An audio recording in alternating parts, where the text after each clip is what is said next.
ഇന്ത്യയും അമേരിക്കയും തമ്മിലുള്ള ഈ ഒരു സാമ്പത്തിക യുദ്ധം സ്വന്തം നേട്ടമാക്കി മാറ്റാൻ റഷ്യ എല്ലാ ശ്രമങ്ങളും ആരംഭിച്ചിട്ടുണ്ട്. കാരണം നമ്മുടെ സൈനിക സഖ്യത്തിന്റെ ഭാഗമായി റഷ്യയിൽ നിന്നാണ് നമ്മൾ ആയുധങ്ങൾ ഭൂരിഭാഗവും വാങ്ങുന്നത്. പകരം ഇന്ത്യയിൽ നിന്നും അവർക്ക് വാങ്ങാൻ കഴിയുന്ന ആയുധ സംവിധാനം ഏതാണ്ട് 0 തന്നെയാണ്. അവർ ചില പ്രധാനപ്പെട്ട ഉപകരണങ്ങൾ വാങ്ങിയിട്ടുണ്ടെങ്കിലും ഇന്ത്യയിൽ നിന്ന് ആയുധങ്ങൾ വാങ്ങാൻ റഷ്യ ഒരു ശ്രമവും നടത്തിയിട്ടില്ല. അങ്ങനെ ചെയ്യണമെന്നുള്ള ഒരു നിർബന്ധവും അവർക്കില്ല. ഇപ്പോൾ റഷ്യയിൽ നിന്നും ഒരു വാർത്ത പുറത്തു വന്നിരിക്കുകയാണ്. പല റഷ്യൻ വാർത്താ മാധ്യമങ്ങളും ഒരു വാർത്ത പുറത്തുവിട്ടു. പ്രധാനപ്പെട്ടത്, ബ്രഹ്മോസിന്റെ എയർ ലോഞ്ച്ഡ് വേർഷൻ റഷ്യ എന്തുകൊണ്ട് വാങ്ങാൻ പാടില്ല? കാരണം ഇരു രാജ്യങ്ങളും ഒരേ വിമാനമായ Su-30 ഉപയോഗിക്കുന്നുണ്ട്. അപ്പോൾ ഈ ഒരു വെപ്പൺ സിസ്റ്റം ഇന്ത്യയുടെ പക്കൽ നിന്ന് വാങ്ങുമ്പോൾ ഇത് രണ്ട് രാജ്യങ്ങൾക്കും ഇടയിലുള്ള ട്രേഡ് വർദ്ധിപ്പിക്കാനുള്ള പ്രധാനപ്പെട്ട ഒരു വഴി അവിടെ തുറക്കും. Su-57 ഇന്ത്യക്ക് നൽകാനുള്ള അവസരവും വർദ്ധിക്കും. ഇങ്ങനെയാണ് വാർത്തകൾ വരുന്നത്.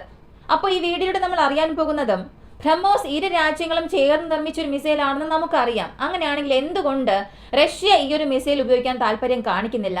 മാത്രവുമല്ല, നെതന്യാഹു ഒരു കാര്യം ഇപ്പോൾ പറഞ്ഞു, അമേരിക്കയ്ക്കും ഇന്ത്യക്കും ഇടയിൽ സംഭവിക്കുന്ന ഈ സംഘർഷം വർദ്ധിപ്പിക്കാൻ അനുവദിക്കരുത്. എത്രയും പെട്ടെന്ന് ഈ രണ്ട് രാജ്യങ്ങളും സംസാരത്തിലൂടെ ഈ പ്രശ്നം പറഞ്ഞ് അവസാനിപ്പിക്കണം.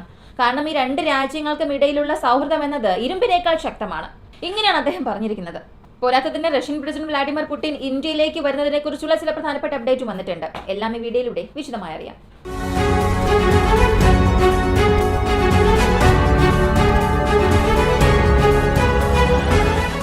എന്തുകൊണ്ട് റഷ്യ ഇപ്പോഴും അവരുടെ സൈന്യത്തിൽ ബ്രഹ്മോസിനെ ചേർക്കാത്തത്? ഈ ഒരു ചോദ്യം പലർക്കും വരാം. ഒരുപാട് അറിയുന്നവരൊന്നും ഇതിനെക്കുറിച്ച് ഒരു പക്ഷെ ചിന്തിച്ചിട്ടുണ്ടാകില്ല.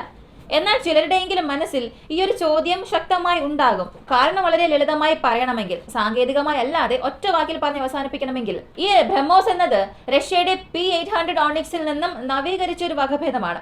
ഇപ്പൊ ഈ P-800 ഓണിക്സ് എന്നത് കനത്ത സ്ഫോടനത്തിന് കാരണമായാൽ അതിന്റെ നവീകരിച്ച വകഭേദമായ ബ്രഹ്മോസിനെ കൊണ്ട് കൂടുതൽ നാശത്തിന് കാരണമാകാൻ കഴിയും. P-800 ഓണിക്സ് എന്നത് ഇലക്ട്രോണിക് ജാമിങ്ങിൽ നിന്നും പ്രതിരോധ ശേഷിയുള്ളതാണ്.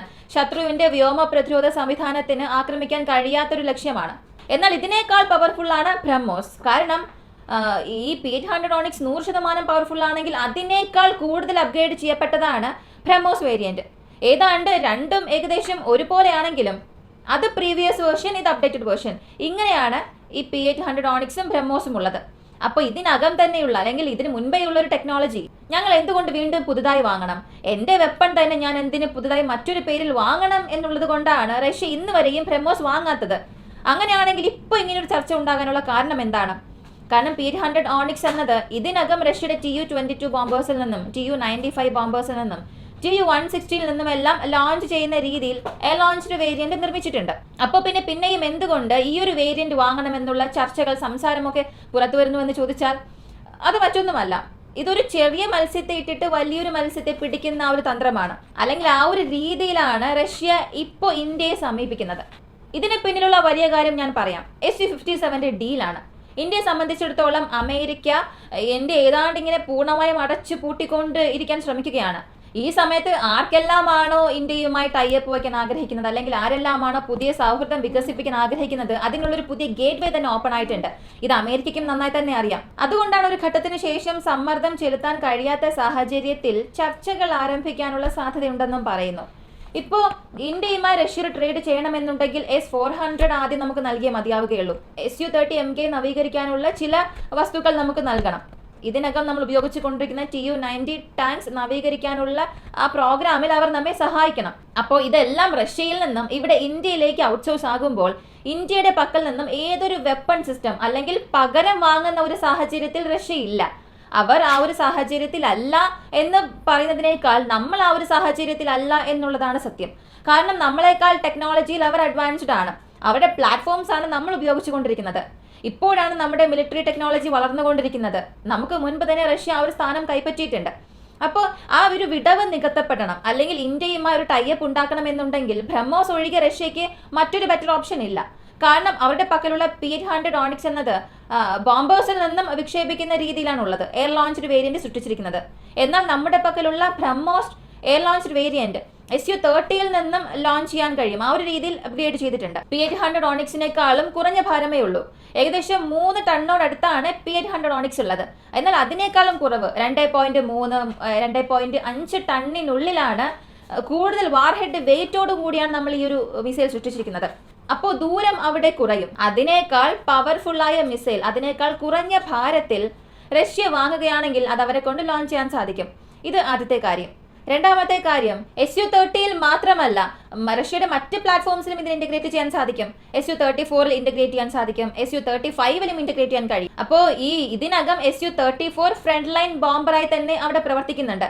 അപ്പോൾ അതിൽ ഈ ഒരു മിസൈൽ ഉപയോഗിക്കുമ്പോൾ റഷ്യക്ക് വീണ്ടും ഒരു ആഡഡ് അഡ്വാൻറ്റേജ് ആയി മാറും. ഇതെല്ലാം ഭാവിയിൽ നടക്കുന്ന സംഭവങ്ങളാണ്. എന്നാൽ ഈ ട്രേഡ് റഷ്യ സക്സസ്ഫുള്ളായി അവസാനിപ്പിച്ചാൽ അത് തീർച്ചയായും നല്ല കാര്യം തന്നെയാണ്. കാരണം അതിൽ അവർക്കും 50% ഷെയർ ഉണ്ട്. ഇവിടെ അവരും ഈ ഒരു മിസൈൽ ഉപയോഗിക്കാൻ തുടങ്ങുകയാണെങ്കിൽ ബ്രഹ്മോസ് കോർപ്പറേഷന്റെ ഷെയർസ് അവർ പ്രൊഡ്യൂസ് ചെയ്യുന്ന വാല്യൂ വീണ്ടും വർദ്ധിക്കാൻ തുടങ്ങും. അപ്പോൾ ഈ രണ്ട് രാജ്യങ്ങൾക്കും ഇടയിൽ നടക്കുന്ന ട്രേഡ് അടുത്ത ഒരു വലിയ ട്രേഡിന്റെ അടിത്തറയായി തന്നെ മാറും.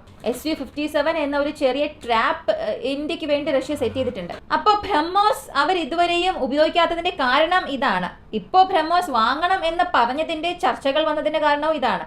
കാരണം ഈ മിസൈലിന്റെ പ്രീവിയസ് വേർഷൻ അവിടെ പക്കലുണ്ട്. എന്നാൽ ഈ ഒരു സാഹചര്യത്തിൽ ഈ ഒരു ടോക്ക് വന്നതിന്റെ കാരണം എനിക്കറിയാവുന്നിടത്തോളം അടുത്ത് വരാൻ പോകുന്ന ഡീലിന് വേണ്ടി മാത്രമാണ്. കൂടാതെ അമേരിക്കയ്ക്കും ഇന്ത്യക്കും ഇടയിൽ ഇപ്പോൾ തടസ്സപ്പെട്ടിരിക്കുന്ന ഒരുപാട് ഡീൽസ് ഉണ്ട്. ഇതിൽ P-8 പൊസൈഡൻ ഡീൽ ഹോൾഡ് ചെയ്തു. ഇതിനെക്കുറിച്ചുള്ള അടുത്ത അറിയിപ്പുകൾ വരുന്നതുവരെയും പ്രത്യേകിച്ച് കൂടുതൽ അപ്ഡേഷൻ ഒന്നും സംഭവിക്കില്ല അവിടെ. അടുത്ത ജാവലിൻ മിസൈൽസ് വാങ്ങുക, വീണ്ടും ചില ആന്റി ടാങ്ക് ഗൈഡഡ് മിസൈൽസ്, ചില പ്രധാനപ്പെട്ട ടെക്നോളജീസ് അമേരിക്കയുടെ പക്കൽ നിന്ന് വാങ്ങുക, ഇതെല്ലാം ഹോൾഡ് ചെയ്യുന്ന രീതിയിലുള്ള ചില ചർച്ചകൾ പോകുന്നുണ്ട്. ഇതൊക്കെ എത്രത്തോളം സത്യമാണെന്ന് അറിയില്ല. P-8 പൊസൈഡനെ സംബന്ധിച്ചിടത്തോളം അതിപ്പോൾ ഇന്ത്യൻ നേവി തന്നെ ഹോൾഡ് ചെയ്ത് വെച്ചിട്ടുണ്ടെന്ന് മിനിസ്ട്രി ഓഫ് ഡിഫൻസ് ഒഫീഷ്യലായി പറഞ്ഞു. ഇതിനിടയിൽ ബ്രസീൽ പ്രസിഡന്റ് ഇന്ത്യയുടെ പ്രൈം മിനിസ്റ്ററുമായി സംസാരിച്ചു എന്നുള്ള ചില വാർത്തകൾ പുറത്തു വന്നിരുന്നു. ബ്രസീൽ, റഷ്യ, ഇന്ത്യ, ചൈന ബ്രിക്സിന്റെ പ്രധാനപ്പെട്ട അടിത്തറയായ രാജ്യങ്ങളാണ്. ഇവരെല്ലാം അമേരിക്കയുടെ പ്രഷർ കാരണം ഒരു ഭാഗത്ത് ഒരുമിച്ച് ചേർന്നുകൊണ്ടിരിക്കുകയാണ്. ഇത് US ഒരു പക്ഷേ ഇപ്പോൾ ചെറിയ കാര്യം പോലെ തോന്നാം. പെട്രോ ഡോളർ തകരുന്നത് വരെയും, പെട്രോ ഡോളർ റവന്യൂ ആ ഒരു മൂല്യം തകർക്കുന്നത് വരെയും ബ്രിക്സിന് ഇവിടെ കാര്യമായി ഒന്നും ചെയ്യാൻ കഴിയില്ല. അതുകൊണ്ട് തന്നെ അമേരിക്ക ഒരു പരിഭ്രാന്തി അല്ലെങ്കിൽ പാനിക് മോഡിലേക്കൊന്നും പോകില്ല. പക്ഷേ ഈ രാജ്യങ്ങളെല്ലാം, അതായത് ഈ 5+ രാജ്യങ്ങൾ പരസ്പരം ചെയ്യാൻ കഴിയുന്ന വ്യാപാരം മെച്ചപ്പെടുത്തിയാൽ പെട്രോ ഡോളർ തകർന്നതിന് മുൻപ് അവർക്ക് അമേരിക്കയുടെ അടിത്തറ ഇളക്കാൻ സാധിക്കും. ഇസ്രായേൽ പ്രസിഡന്റ് ഒരു കാര്യം പറഞ്ഞിട്ടുണ്ട്. അമേരിക്കയ്ക്കും ഇന്ത്യക്കും ഇടയിൽ എന്താണ് പ്രശ്നം? ഈ രണ്ട് രാജ്യങ്ങളുടെ സൗഹൃദം, ശക്തമായ സൗഹൃദത്തിന്റെ അടിത്തറ എന്നത് ഇരുമ്പിനേക്കാൾ ശക്തമാണ്. അങ്ങനെ ഉള്ളപ്പോൾ ഈ പ്രശ്നം എത്രയും പെട്ടെന്ന് പരിഹരിക്കപ്പെടണം. ഇന്ത്യയും അമേരിക്കയും താരിഫ് യുദ്ധം, വ്യാപാര യുദ്ധത്തിൽ അകപ്പെടുന്നത് ഇസ്രായേൽ ആഗ്രഹിക്കുന്നില്ല. കാരണം ഈ രണ്ട് രാജ്യങ്ങളും ഇസ്രായേലിന് പ്രധാനപ്പെട്ടതാണ്. എത്രയും പെട്ടെന്ന് ചർച്ചയിലൂടെ ഇതെല്ലാം അവസാനിപ്പിക്കണമെന്ന ഒരു വാർത്ത പുറത്തുവിട്ടിട്ടുണ്ട്. വാസ്തവത്തിൽ ഗാസ പൂർണ്ണമായും ഏറ്റെടുക്കാൻ ഇസ്രായേൽ അനുമതി ലഭിച്ചിട്ടുണ്ട്. അതിനാൽ അവർക്കിപ്പോൾ എല്ലാ വശങ്ങളിൽ നിന്നും ഒരു പിന്തുണയും ആവശ്യമാണ്. അതിന്റെ ഒരു ഭാഗമായിട്ടാണ് ഈ പ്രസ്താവന അവരിപ്പോൾ പുറത്തുവിട്ടിരിക്കുന്നത്. കാരണം ഇന്ത്യക്കും ഇസ്രായേലിനും ഇടയിൽ ഒരുപാട് ബന്ധമുണ്ട്. പാലസ്തീൻ സംബന്ധിക്കുന്ന അഭിപ്രായത്തിൽ ഈ രണ്ട് രാജ്യങ്ങൾക്കും ഇടയിൽ വ്യത്യസ്ത വീക്ഷണങ്ങൾ ഉണ്ടെങ്കിലും സൈനിക സഖ്യത്തെ സംബന്ധിച്ചിടത്തോളം ഈ രണ്ട് രാജ്യങ്ങളും വളരെ അടുത്താണ്. അതുകൊണ്ട് ഗാസയിലെ അടുത്ത നടപടികൾക്ക് ഇസ്രായേലിന് ഇന്ത്യയുടെ സഹായം ആവശ്യമാണ്. ഇതിൽ ഇസ്രായേലിന് വളരെ ആത്മവിശ്വാസവുമുണ്ട്. എന്നാൽ ഇന്ത്യ അടുത്തിടെ 2 സ്റ്റേറ്റ് സൊല്യൂഷൻ പിന്തുണച്ചിട്ടുണ്ട്. ഈ സമയത്ത് ഇസ്രായേൽ ഇങ്ങനെയും പറഞ്ഞു. അപ്പോൾ ഒരു വലിയ ഭൗമ രാഷ്ട്രീയ ഗെയിം വരും ദിവസങ്ങളിൽ സംഭവിക്കാനുള്ള സാധ്യതയുണ്ട്. അതിൽ വീണ്ടും ഈ എരിയുന്ന തീയിൽ എണ്ണ ഒഴിക്കുന്ന രീതിയിലാണ് പ്രധാനമന്ത്രി മോദിയും റഷ്യൻ പ്രസിഡന്റ് വ്ളാഡിമിർ പുടിനും ഇന്ത്യയിൽ ഉടൻ കൂടിക്കാഴ്ച നടത്താൻ സാധ്യതയുണ്ടെന്നുള്ള ആ പ്രസ്താവന. കാരണം രണ്ട് നേതാക്കളും കഴിഞ്ഞ ദിവസം ഒരു ടെലിഫോണിക് സംഭാഷണത്തിൽ ഏർപ്പെട്ടിരുന്നു. അപ്പോൾ ഇവരുടെ ഈ ഒരു സംഭാഷണം എന്നത് ഇന്ത്യ, റഷ്യ ഇവർ തമ്മിലുള്ള വ്യാപാരം എങ്ങനെയെല്ലാം വർദ്ധിപ്പിക്കാം എന്നുള്ളതായിരിക്കും. കാരണം ഈ രണ്ട് വിഭാഗത്തിനും അറിയാം ഒരു പ്രധാനപ്പെട്ട ഘട്ടത്തിലാണ് അവർ നിൽക്കുന്നത്. ഒരു ഭാഗത്ത് അമേരിക്കയുടെ പ്രഷർ, മറുവശത്ത് ട്രംപിന്റെ പ്രഷർ ഉക്രൈൻ യുദ്ധത്തെ അവസാനിപ്പിക്കണമെന്ന. ഇങ്ങനെ രണ്ടുപേരും ഈക്വൽ സാഹചര്യത്തിലാണുള്ളത്. ഈ രണ്ട് നേതാക്കന്മാരും സംസാരിച്ചത് ബ്രഹ്മോസിന്റെ ഡീലിനെ കുറിച്ചുള്ളതായിരിക്കാം. അതും റഷ്യയുടെ സ്റ്റേറ്റ് ഓൺഡ് മീഡിയയിൽ ഇത്തരം വാർത്തകൾ വരുന്നത് യാതൊരു ബന്ധവുമില്ലാതെ ഒരിക്കലും വരില്ല. എല്ലാം ഒന്നോടൊന്ന് കണക്ട് ആകുന്നതാണ്. അപ്പൊ എത്രയും പെട്ടെന്ന് SU-57 ഡീലിനെ കുറിച്ചുള്ള ഒരു പ്രധാനപ്പെട്ട അറിയിപ്പ് ഇന്ത്യയുടെ പക്കൽ നിന്ന് വന്നാൽ പോലും അതിൽ അത്ഭുതപ്പെടാൻ ഒന്നുമില്ല. കാരണം ലളിതമായി തന്നെ പറയാൻ സാധിക്കും, നമ്മൾ ഈ 5th ജെൻ ഫൈറ്റർ ജെറ്റിന്റെ തിരച്ചിലാണ് ഇന്ത്യയുള്ളത്. SU-57 പൂർണ്ണമായും 5th ജെൻ ഇല്ല എന്ന ഒരു വാദവുമുണ്ട്. കാരണം അതിന്റെ സ്റ്റെൽത്ത് പ്രൊഫൈൽ, പിന്നീട് എക്സ്പോസ് ആയ എൻജിൻ ക്ലോട്ടിംഗ്, ഇവയെല്ലാം അതിന്റെ സ്റ്റെൽത്ത് ഓപ്പറേഷനെ തന്നെ ചോദ്യം ചെയ്യുന്നുണ്ട്. പക്ഷെ നമ്മുടെ ശത്രുവായ പാകിസ്ഥാനെ കൗണ്ടർ ചെയ്യുന്നതിനും ചൈനയെ കൗണ്ടർ ചെയ്യുന്നതിനും നമുക്ക് SU-57 ഇപ്പോഴത്തേക്ക് സ്യൂട്ടബിൾ ആയ ഒരു പ്ലാറ്റ്ഫോം തന്നെയാണ്. അതിൽ യാതൊരു സംശയം വേണ്ട. നമ്മൾ ഇവയെല്ലാം കഴിഞ്ഞ് അടുത്ത ഘട്ടത്തിലേക്ക് പോയാൽ മാത്രമേ ഇതിനേക്കാൾ അഡ്വാൻസ്ഡ് ആയിട്ടുള്ള സ്റ്റെൽത്ത് ഫൈറ്റർ ജെറ്റ് നമുക്ക് ലഭിക്കുകയുള്ളൂ.